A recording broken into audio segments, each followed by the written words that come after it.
Be careful with the fireplace. You could really burn yourself doing that.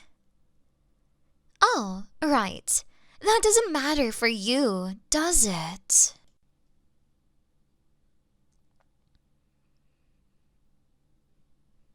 Of course I know of you.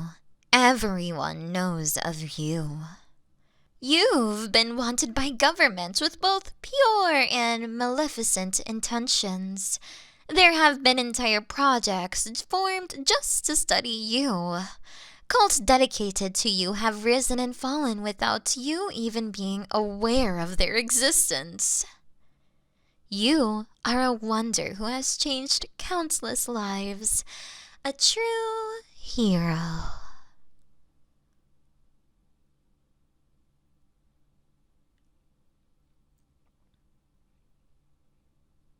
I am aware you haven't felt like that, but it's just a depressive episode.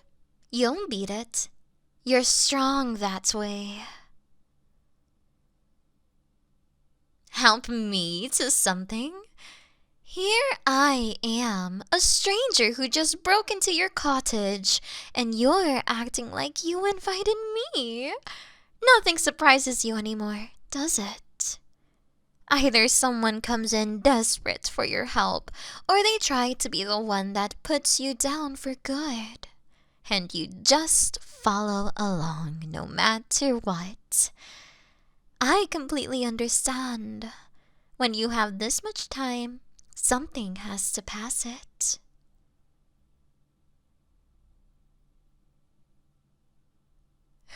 Which one am I? You have no idea. These flowers, white roses, quite common to find on gravestones, freshly cut, so they should last a good week if they stay in that vase. And in a few seconds they're gone. Such is the destiny with all things to be created, some by my hand directly, but the vast majority are left to the winds of fate and chaos. My, you look shocked. Do you not get it yet? I am the feeling crawling over every living being's shoulder. I am the fear lingering in the shadows. I am she who takes your loved ones away. She who gives you back to them. She who judges and punishes those who choose to live their lives in sin. She who rewards those who have lived long enough. I am the inevitable and unavoidable. I am the one thing that unites all mortals. I am the goddess of all death. Remorn. You know what my touch can do. Now let's see yours. Don't bother resisting. There is nothing you can do to make me let go of your hand. If I were to do this with any other living creature, it would only take a few seconds for their skin to become bone. And in just a few more, they'd join me in the land of dead souls. But look at yours. Just as soft and warm as the day you stopped aging. It's not like I'm surprised. I've tried to speed up the process so many times. But in truth, it's all pointless. It's funny. Most of the time, escaping from death is the most futile action one can attempt. But for me, it's killing you. I know you never found out why, but I did. I learned the reason for your immortality a long time ago. In fact, I'm the reason you exist the way you do. No, it wasn't me who created you. That would be too simple. No, it's...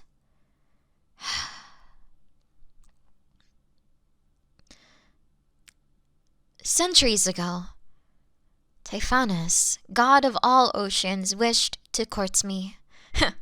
He offered himself so many times. He even boasted about how many gifts he constantly gave me with his waves and storms. Now, I never saw them as gifts. All those who drowned would have joined me even if they never stepped a single toe into the water. Death is not a contest. But he was certain that I owed him all the love I had in me. I never liked him. His ego and his behavior were all... I couldn't imagine spending so much of my eternal life with someone like him. If you had known him, you would have understood. No matter how nicely or directly I rejected him, he would never try to improve himself or learn. He'd see it as a challenge he had to overcome.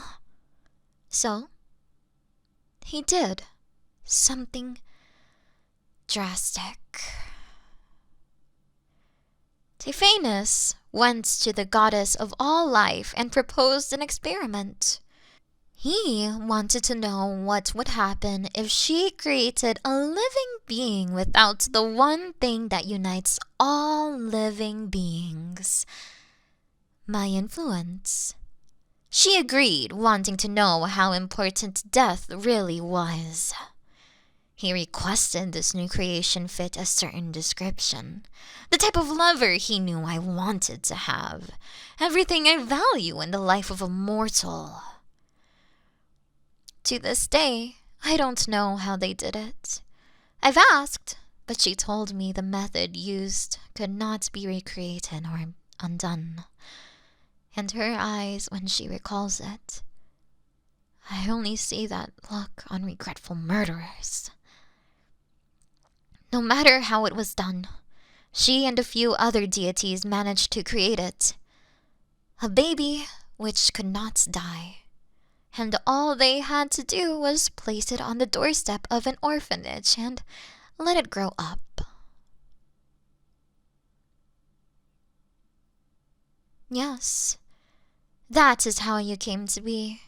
You had no parents to find. There was no secret ritual or chemical in your blood. It was so you could just get my attention. And you did. Stop me if you've heard this one. You've been hired to work on a farm at the edge of a small village. It doesn't pay the best, but you get along with your coworkers and the family that runs it. Life is as fine as it needs to be for a young adult like yourself. But one night, you hear horns and screaming. There's a fire in the distance. Torches reflecting sharpened weapons, drawing the blood staining them. The imperialists. They've come to kill, steal, and enslave. You rush out, trying to find people and buy time for those evacuating. Your only defense is a pitchfork you grabbed without thinking. It isn't enough. You'll learn that when you come face to face with a soldier. He disarms you and plunges his sword right through a lung. You stop breathing. Every sound fades as your vision gets darker.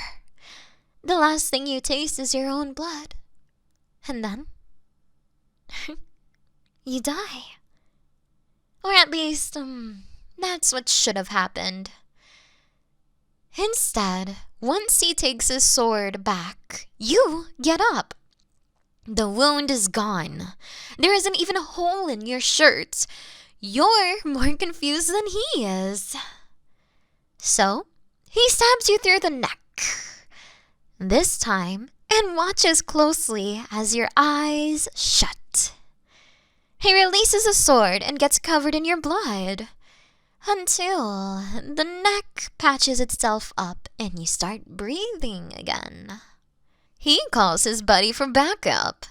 The buddy slams his axe through the back of your skull and the sword user slices you so deep your heart gets cut in half. But almost instantly, all your wounds heal. The buddy gets confused and calls his buddy. The pair hold you down and the soldier slices your head off clean. Then gets one of the biggest people in the army to smash your head into several pieces. At this point, most of the army watches as your head disappears from the ground and reappears on your neck. The blood, dirt, and disease all vanish. Everyone gasps, and it's like they were seeing a ghost.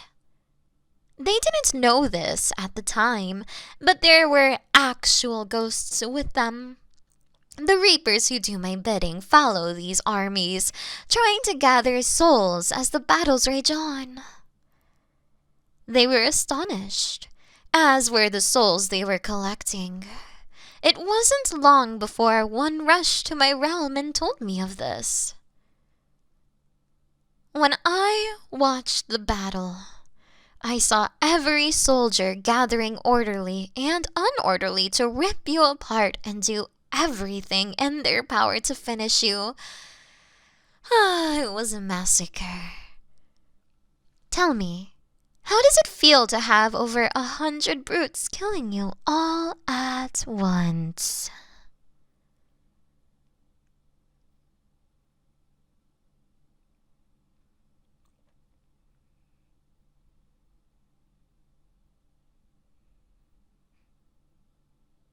I see.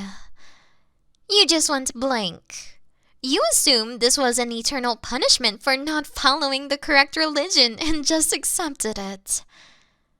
By the way, we don't do that, but I digress. Your newly displayed powers had distracted the army so well that everyone in the village who was still alive managed to evacuate. And there was enough of them to catch the rebel forces' attention and seek their help. The rebels rode in and fought off the imperialists who were all tired from killing you. And so, without even harming someone, you had helped win the battle. You didn't save everyone, but you did keep the village standing. Thanks to you, it survived to grow into the city it is today. Needless to say, I became obsessed with you after watching that. Why wouldn't I? I mean, who wouldn't? I wanted to know if there was a limit. What if there was nothing left to heal from? How many times can you die? Does aging even count? I had so much questions. But soon, I started watching you for different reasons. Your humbleness, the kindness you showed others, the bravery and resolve you displayed when you tried to figure out this gift, your desire to do the right thing when you joined the rebellion's leader. And I must admit, you were very fun to watch. Who gets asked, "Hey, can I use you as a training dummy tonight?" And just answers, "Just don't insult yourself while lashing me this time." Such a wonderful soul. A year later, the army found its way to the main imperial castle. Taking a risk, you swam through a lake of molten lava and let the dawn bridge down. You took fatal arrows and swings for as many people as you could, letting yourself be used as a shield when necessary. I had a reaper watching you. He said that you should have died 914 times that day. When the rebellion reached the Emperor, he tried to fight you all off. He lost, of course. The rebel leader offered you the killing blow. You deserve the glory for all those hardships. But you refused. You said, if my life can't be taken, it's not fair for me to take others. You followed this principle well. Yes, some people have died as a result of your actions, but that's war for you. There also would have been a lot of death if you chose not to interfere. What matters is that every chance you had to extend someone's life, you took it. That's what I liked about you most. You were just... which is just something I'll never truly be. I wanted you. I'd felt empty for a while, and I thought you could save me. But after 50 years of watching your heroism, I came to a terrible conclusion. You couldn't be mine. You instinctively rejected every person who proposed to you. The rebel leader, the small-town baker, the princess you saved, your friend at the farm. It would have just been a reminder that everyone, no matter how close, would leave you behind.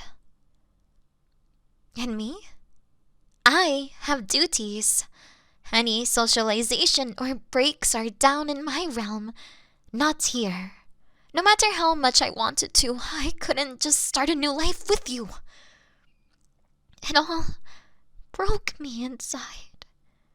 I was at my lowest. Then he showed up. The god of all oceans.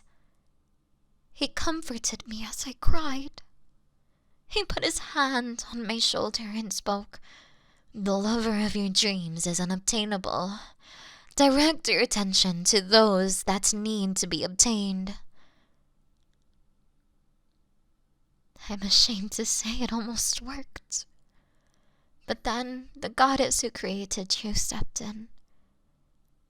She learned Typhonus's true plan and felt guilty for creating such a tragic creature just so someone could manipulate her friend.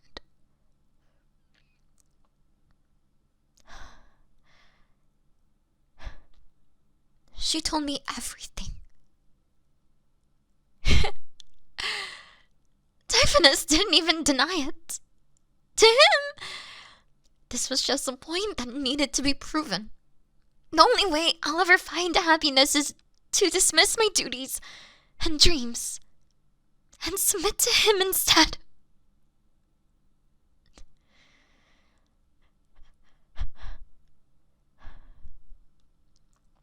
I killed him. He wanted to be mine, so I made him mine. Today, he's still suffering in the area reserved for those who committed selfish acts of lust. He will be tormented there until he wants to find redemption or loses himself and ceases to exist. I and the Celestial Council appointed a new deity of oceans, and they're much nicer. The seas aren't as dangerous as they used to be, and I'm glad. Isn't it funny? Even under the right circumstances, gods can die. We'll never succumb to age, but even if it takes aeons, someone will find a reason to kill me, and be skilled enough to do it. Maybe it'll even be you. You'd never want to kill me. You can't see yourself proudly harming the very embodiment of all death? You really are too good for this world. Such a shame that you're the one person who can never leave it.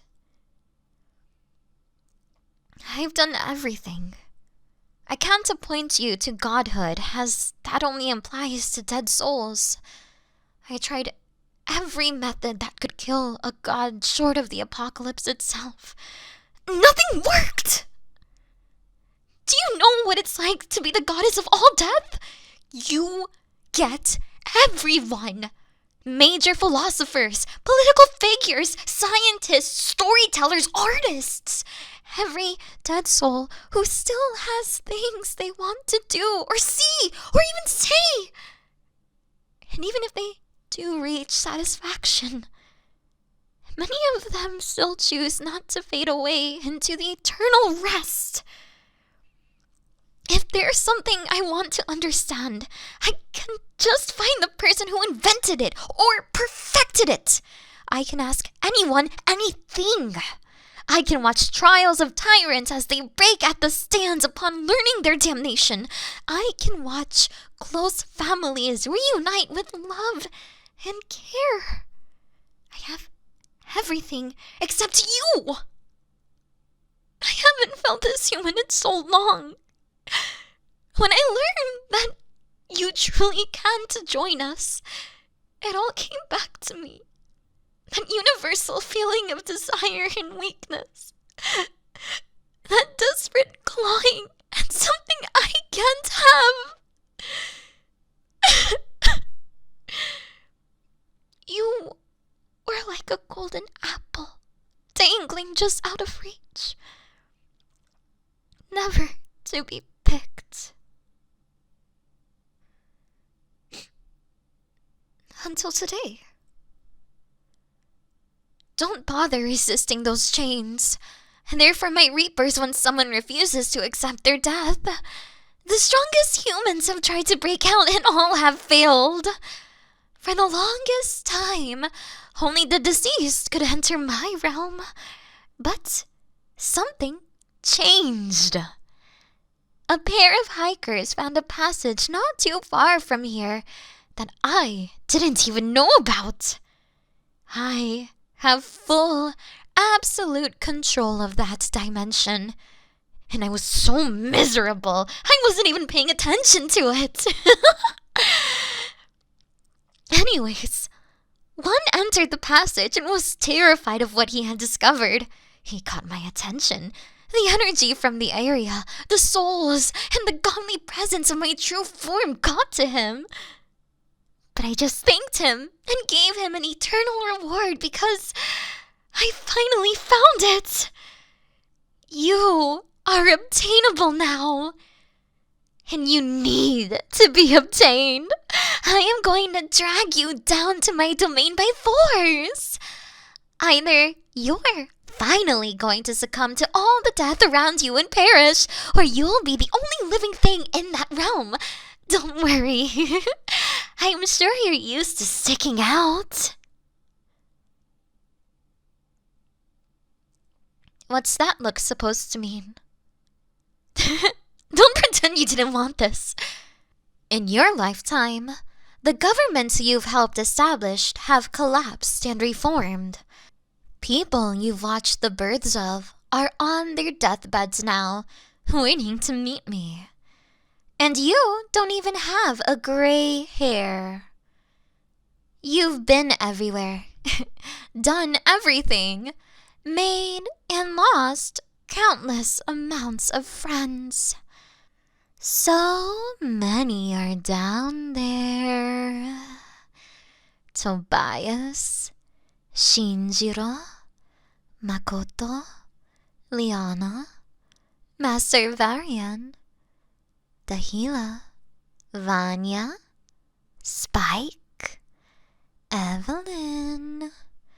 We'd be here for the rest of the night if I named them all. But they're down there, and I've spoken to them. They all miss you.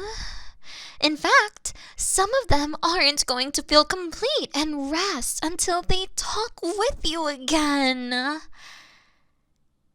You were the only thing I couldn't have. I was the only thing you couldn't have. This is how it needs to be. Please, just walk with me. I hope you live. I hope you stay as you are forever. Touching souls, it's cold. But if you keep your body down there... People have told me they've longed for my sweet warm embrace. But for me, I've longed for yours. Let's complete each other. Hiya, Saki here.